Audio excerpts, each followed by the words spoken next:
تو اللہ ذوالجلال کے انکار کا وصہ ڈالتا ہے کہ بھی آپ کو نعوذ باللہ من ذالک اللہ نظر آتے ہیں، یہ تم نے کیا سوچ رکھا ہے؟ وہ انسان خود بخود ہی سارا کچھ کرتا ہے۔ یہ شیطان کا سب سے بڑا وار قرآن مجید میں اللہ جلال فرماتے ہیں، شیطان کہتا ہے کہ کافر ہو جاؤ، فلما کفر، جب وہ ملحد اور کافر ہو جاتا ہے تو پھر کہتا ہے شیطان انی بریء، میں بری ہوں۔ ساتھ یہ بھی کہتا ہے انی اخاف اللہ رب العالمین، سارے جہانوں کا پالنے والا میں تو اس سے ڈرتا ہوں۔ تو شرک کی دعوت، کفر کی دعوت وہ انسانی شکل میں بھی شیطان دیتے ہیں اور شیطان وصہ بھی ڈالتے ہیں۔ آپ کہہ رہے ہوں گے کہ شیطانی انسانی شکل میں کیسے دیتے ہیں؟ قرآن مجید میں اللہ فرماتے ہیں من الجنت والناس، یہ خناس جو ہے، یہ شیطان، یہ جنوں میں سے بھی ہے اور انسانوں میں سے بھی ہے۔ کچھ لوگ نظر انسان ہی آ رہے ہوتے ہیں لیکن کردار وہ شیطان کا ہی ادا کر رہے ہوتے ہیں۔ صحابی ابو ذر رضی اللہ تعالیٰ عنہ فرماتے ہیں کہ میں مسجد میں گیا تو سرتاج رسول تشریف فرما تھے، میں بھی بیٹھ گیا۔ آپ فرما رہے تھے تعوذوا باللہ من شیاطین الانس والجن، اللہ کی پناہ مانگا کرو شیطانوں سے جو جنوں میں سے ہیں اور انسانوں میں سے ہیں۔ میں نے سوال کر دیا اللہ کے پیارے پیغمبر، کان من الجن ففسق عن امر ربہ، قرآن کہتا ہے شیطان جنوں میں سے، تو انسانوں میں سے شیطان کیسے ہو گئے؟ تو آپ نے فرمایا میرے صحابی، آپ نے قرآن کی یہ آیت نہیں پڑھی وَكَذَلِكَ جَعَلْنَا لِكُلِّ نَبِيٍّ عَدُوًّا شَيَاطِينَ الْجِنِّ وَالْإِنسِ شَيَاطِينَ الْإِنسِ وَالْجِنِّ يُوحِي بَعْضُهُمْ إِلَى بَعْضٍ زُخْرُفَ الْقَوْلِ غُرُورًا۔ اللہ فرماتے ہیں جتنے بھی انبیاء آئے، ہر نبی کے دشمن دو طرح کے تھے، وہ شیطان جو انسانوں میں سے تھے، وہ شیطان جو جنوں میں سے تھے۔ اور شیطان کہتے ہی اس کو ہے جو اپنی برائی کی وجہ سے اللہ کی رحمت سے دھتکارا گیا،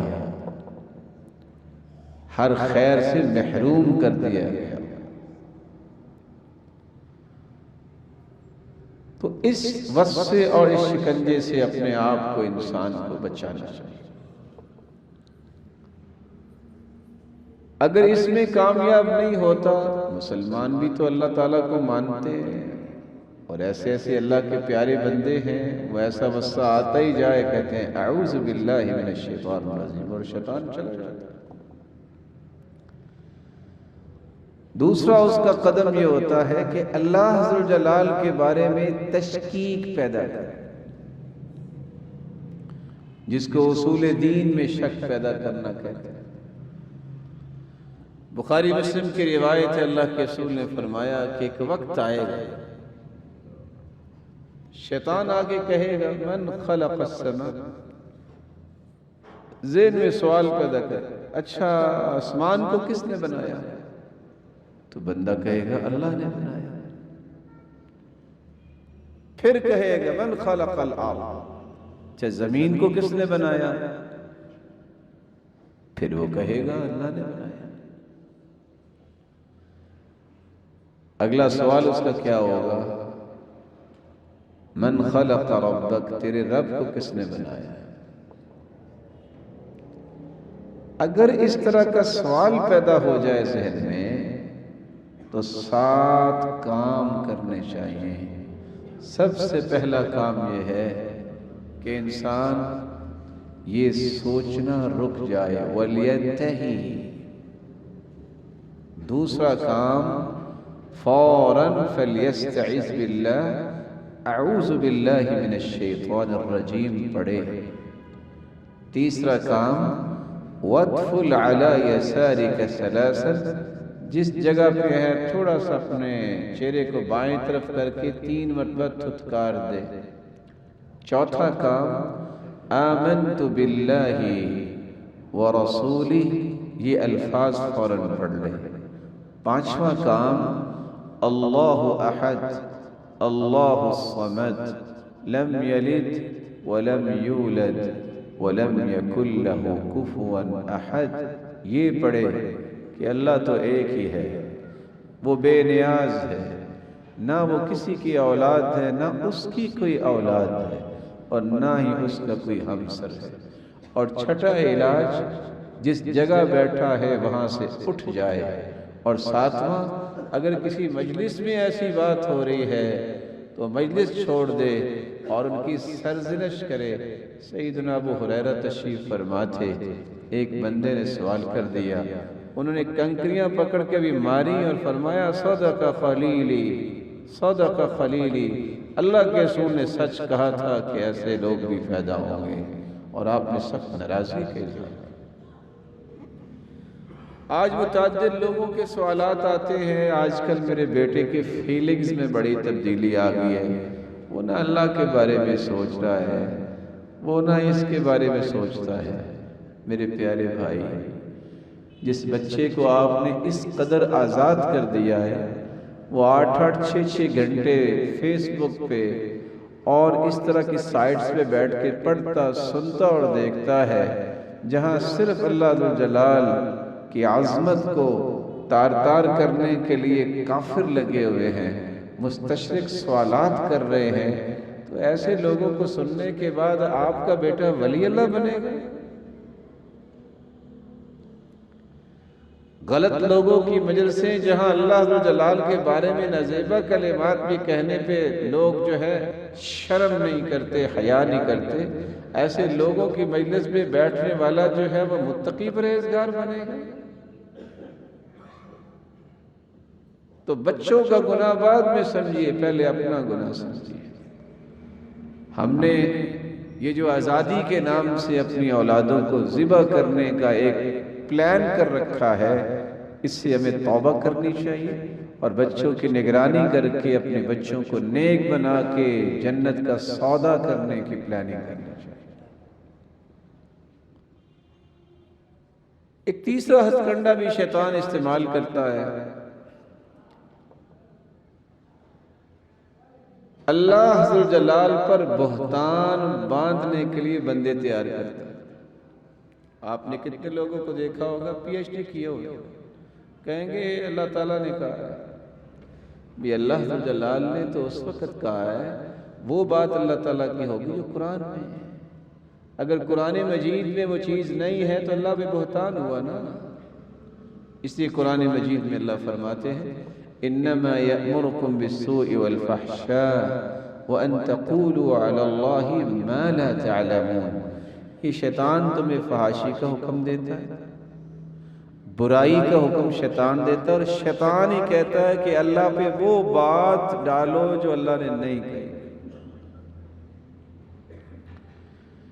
ان باتوں میں ایک بات جو بڑی عام ہے، وہ مجھے اور آپ کو سمجھنی چاہیے۔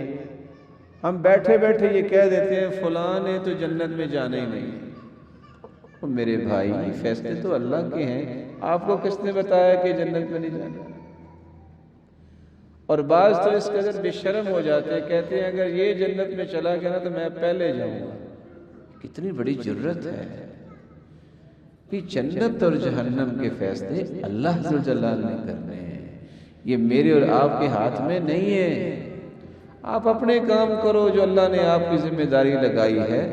یہ جو فیصلے کرنے ہیں کہ کس کی بخشش ہوگی، کس کی بخشش نہیں ہوگی، کس کو اللہ جہنم میں ڈالیں گے، کس کو جنت میں لے کے جائیں گے، یہ میرے مالک کے فیصلے ہیں، یہ انسانوں کے تو فیصلے ہیں ہی نہیں ہیں۔ تو رسول اکرم صلی اللہ علیہ وآلہ وسلم نے اس لیے صحابہ کرام کو یہ بات سمجھائی کہ کبھی بھی کوئی ایسی بات نہیں ہوگی جو اللہ ذوالجلال پہ بہتان بن جائے۔ انما يفتري الكذب الذين لا يؤمنون يؤمنون بآيات الله وأولئك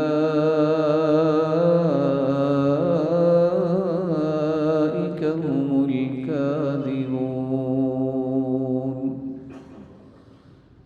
اللہ پہ جھوٹ باندھتے ہی وہ جو جھوٹا ہوتا ہے. ایک بات قرآن اور حدیث میں ہے ہی نہیں. کہتے جی اللہ کے دین نے یہ کہا ہے، تو اللہ کا دین تو قرآن میں آیا نا. اللہ کا دین تو اللہ کے پیارے پیغمبر کی مبارک زبان سے ہی آیا نا، یا آپ کے عمل مبارک سے آیا نا. تیسری کون سی چیز ہے جس کو آپ دین کہیں گے؟ جس چیز کا تذکرہ قرآن میں نہیں آیا، جس چیز کا تذکرہ اللہ کے رسول کے فرمان میں نہیں آیا، اور آپ نے وہ عمل نہیں کیا، آپ نے رہنمائی نہیں کی، وہ دین کیسے بن گیا؟ یہ بھی اللہ جلال پر بہتان ہے کہ دین کی کوئی بات نہ ہو اور انسان کہے کہ یہ تو اللہ نے فرمایا ہے، یہ اللہ کے رسول کی حدیث ہے، اور پھر یہ ہے کہ یہ دین ہے. اور آج واٹس ایپ گروپس میں دیکھا جائے تو اس قدر چیزیں اس طرح کی منتقل ہو رہی ہوتی ہیں، نہ بھیجنے والے کو حیا آتی ہے. میں دیکھ تو لوں یہ اللہ کے رسول کا فرمان ہے بھی کہ نہیں ہے، میں کسی سے اس کی آتھینٹیسٹی چیک کروا لوں، میں پوچھ ہی لوں کہ یہ کسی حدیث میں آیا ہے کہ نہیں آیا. بس ادھر سے پکڑا ادھر بھیج دیا اور گناہ میں شریک ہو. شیطان کا ایک چوتھا ہتھ کنڈا ہے، جب اس پہ بھی قابو کوئی نہیں آتا تو پھر اس کو اپنے شکنجے میں لانے کے لیے اس کے ذکر سے غافل کر دیتا ہے. صبح کے اذکار ہوں، شام کے اذکار ہوں، سونے کے اذکار ہوں، نماز کے بعد کا ذکر ہو. یوں لگتا ہے قیدی تھے، 8 سے 9 سے 10 سے 11 منٹ کے مسجد میں آئے تھے، اور 11ویں منٹ کے بعد اناؤنس کیا ہے جیل سے لوگوں کو کہ آزاد ہو تم. سلام پھرتے ہی دوڑ لگا دیتے. اور میرے پیارے بھائیو، تم کتنے خوش نصیب ہو کہ اللہ کے سامنے آگے کھڑے ہو گئے. اس سے بڑی سعادت کیا ہے کہ اللہ نے تمہیں پسند کر لیا ہے. تم گنتی کے 3 سے 4 منٹ بیٹھ کے ذکر کر لو، آیت الکرسی پڑھ لو. من قرأ آیت الکرسی دبر کل صلاة مکتوبہ لم یمنعہ من دخول الجنة الا ان یموت. اگر تم فرض نماز کے بعد آیت الکرسی پڑھ لیتے ہو تو تمہاری اور جنت کے درمیان صرف ایک پردہ حائل ہوگا، وہ ہے موت. جس دن تمہاری آنکھیں بند ہوگی تم جنتی مہمان ہو. کھربوں فرشتے تمہاری بخشش کی دعائیں کرتے رہیں گے جب تک تم بیٹھ کے ذکر کرتے رہو. تو شیطان کا چوتھا حملہ جو ہوتا ہے وہ انسان کو ذکر سے غافل کر دیتا ہے. استحوذ علیہم الشیطان فانساہم ذکر اللہ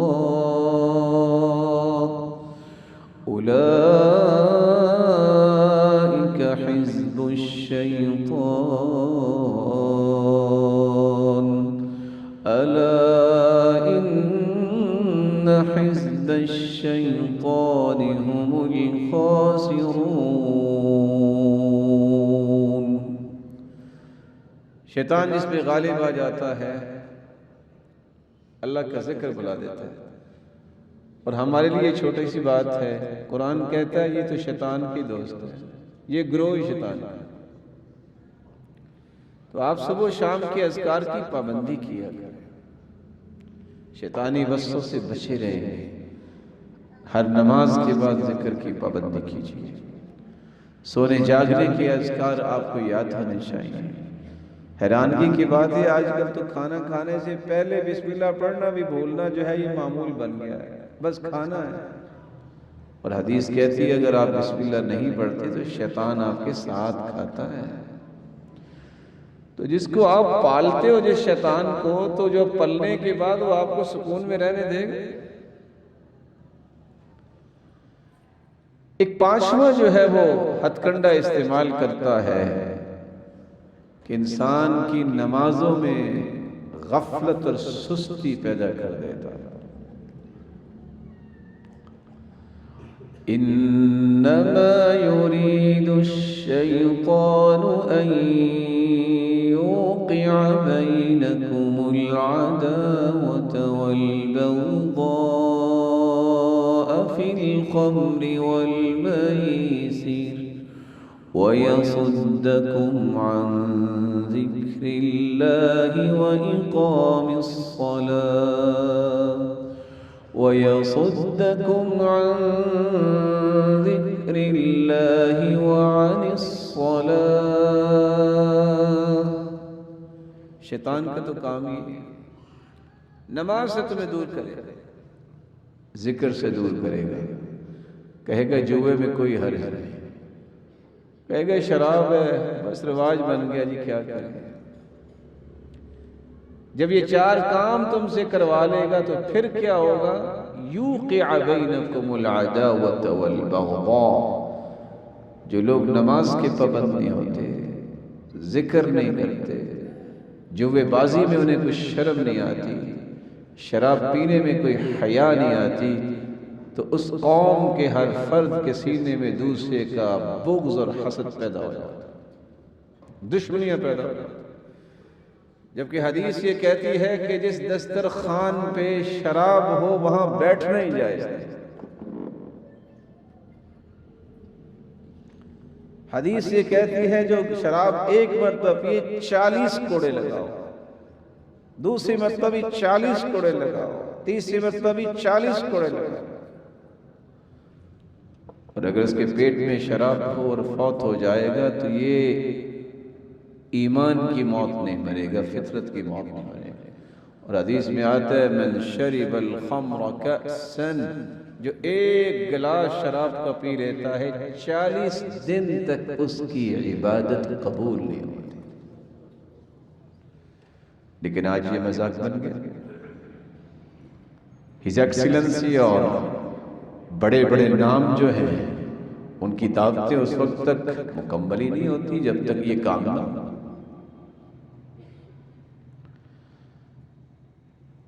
رسول اکرم صلی اللہ علیہ وآلہ وسلم نے یہاں تک فرمایا، ایک وقت آئے صدقہ لینے والا کو غریب فقیر آئے گا، آگے دیکھے گا گانے گانے والیاں گانے گا رہی ہوں گی، رقص ہو رہا ہوگا، لوگ لہو و لعب میں ہوں گے۔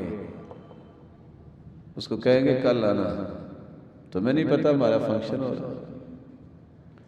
وہ صبح آئے گا، کچھ لوگ بندر بن چکے ہوں گے، کچھ خنزیر بن چکے ہوں گے۔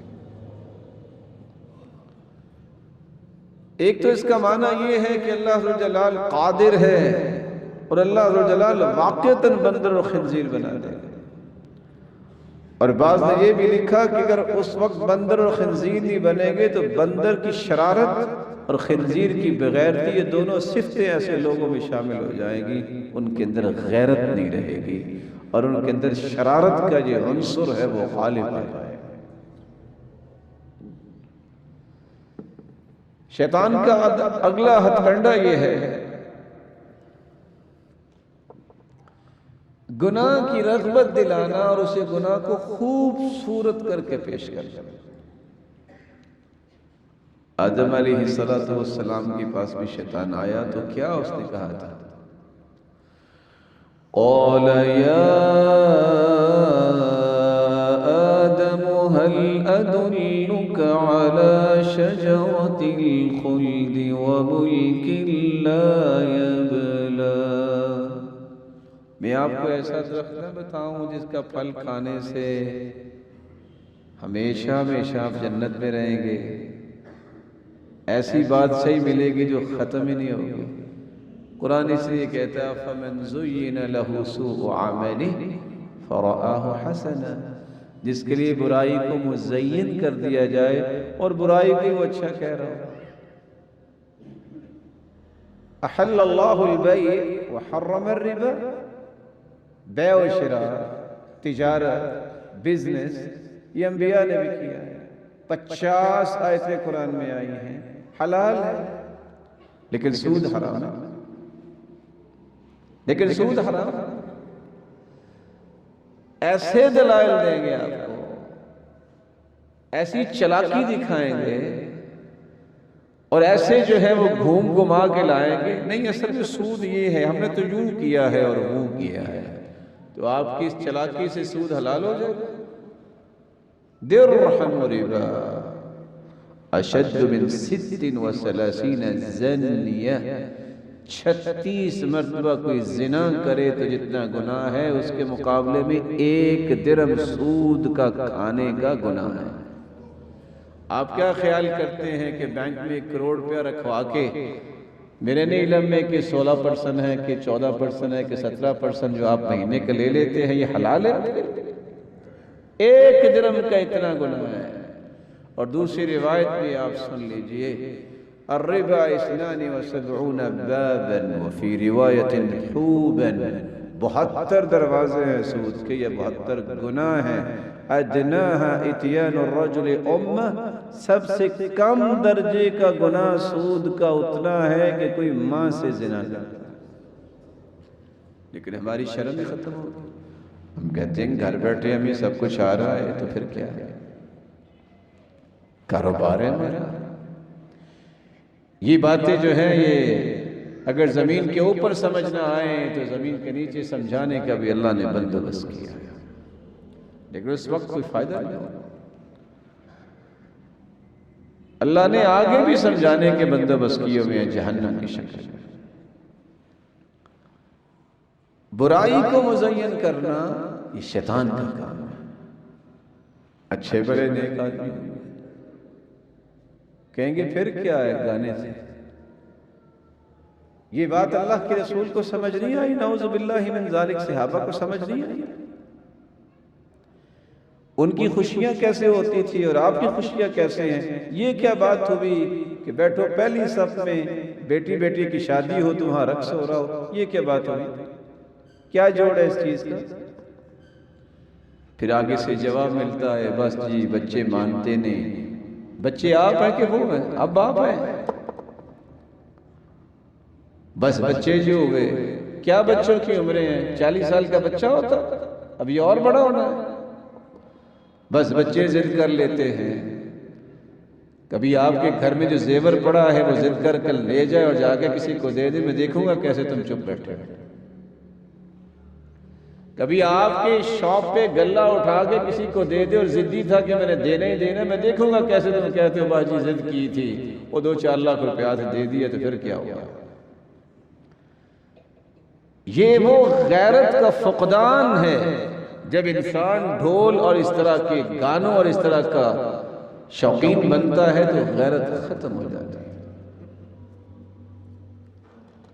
رسول اکرم صلی اللہ علیہ وآلہ وسلم نے صحابہ کرام کو یہ بات سمجھا دی تھی کہ شیطان اگر ان سارے شکنجوں میں اور ہتھ کنڈوں میں ناکام ہو جاتا ہے تو ایک نیا جو ہے وہ ہتھ کنڈا لاتا ہے، برے دوست کی طرح بندے کو راغب کرتا ہے۔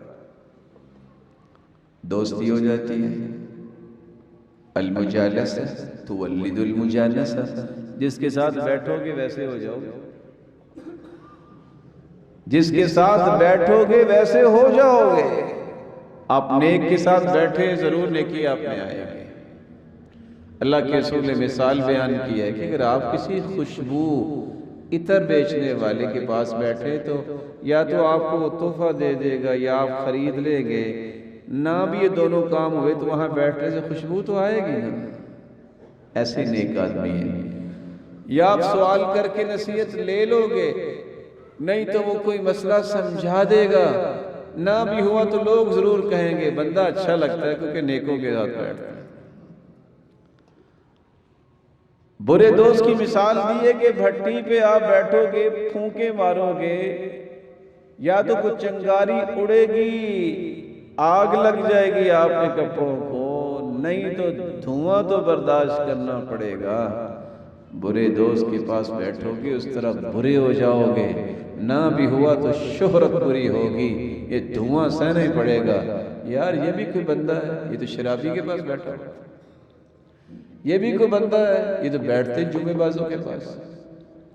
لیکن قرآن نے ایک بات کہی ہے جو میں آپ کو سنانا چاہتا ہوں، وَيَوْمَ يَعَضُّ الظَّالِمُ عَلَى يَدَيْهِ يَقُولُ يَا لَيْتَنِي اتَّخَذْتُ مَعَ الرَّسُولِ سَبِيلًا يَا وَيْلَتَى لَيْتَنِي لَمْ أَتَّخِذْ فُلَانًا خَلِيلًا لَقَدْ أَضَلَّنِي عَنِ الذِّكْرِ بَعْدَ إِذْ جَاءَنِي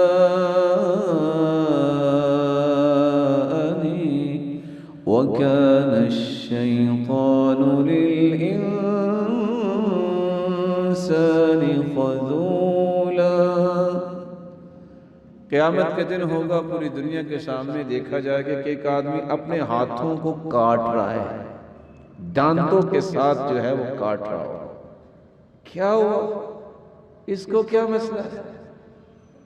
وہ اپنے ہاتھوں کو چبا رہا ہوگا اور کہہ رہا ہوگا ہائے کاش میں نے اللہ کے رسول کی بات کو مان لیا ہوتا، میں نے فلاں کو دوست نہ بنایا، کیونکہ اس دوست نے آ کر قرآن پڑھنے کے باوجود بھی مجھے گمراہ کر دیا۔ ساتھ ہی اللہ فرماتے ہیں، اللہ ذو الجلال، وَكَانَ الشَّيْطَانُ لِلْإِنسَانِ خَذُولًا، شیطان تو بندے کو ذلیل کرنے والا ہی ہے۔ بھئی بات تو دوست کی ہو رہی تھی، شیطان کہاں سے آ گیا؟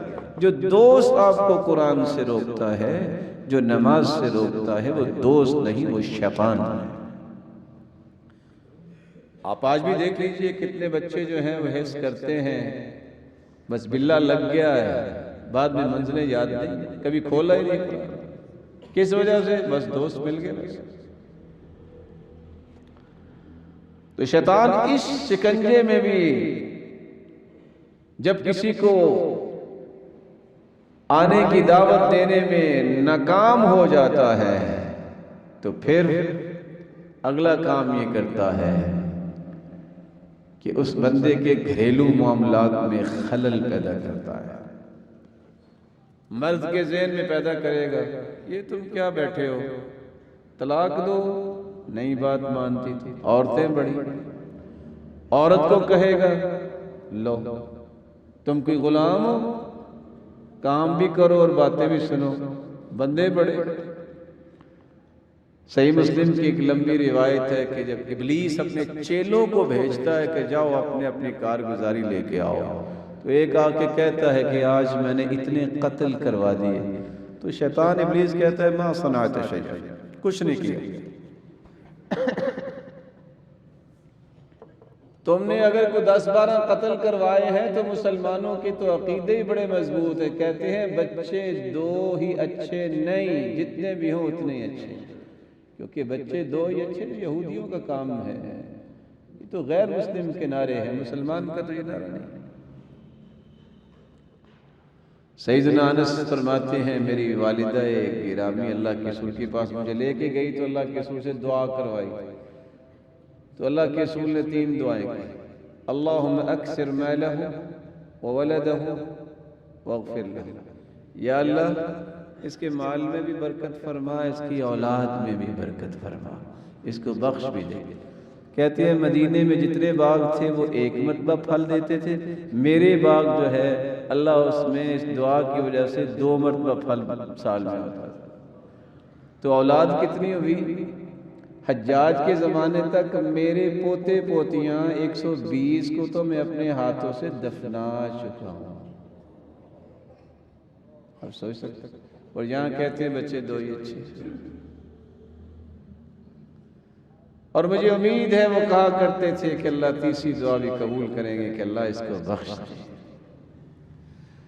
جب کوئی آ کے کہتا ہے کہ آج میں نے چوری کروائی ہے تو شیطان کہتے ہیں ما صنعت شیئا، کیا کروا کے آئے ہو، تم چوری کروا کے آئے ہو۔ مسلمان تاجر جھوٹ نہیں بولتے، اللہ نے اتنا پروفٹ دیا ہے تمہاری چوری کا تو تذکرہ ہی نہیں ہو سکتا۔ کرتے کرتے جب آگے ایک چیلا یہ کہتا ہے ما ترکت حتی فرقت بینہ وبین امرأتہ، میں نے آج دونوں کو وصہ ڈالا، مرد اپنے گھر میں بیٹھا ہے اور عورت اپنے گھر چلی گئی ہے، تو اپنے تخت سے ابلیس اٹھتا ہے، کھڑا ہوتا ہے، اس کو بوسہ دے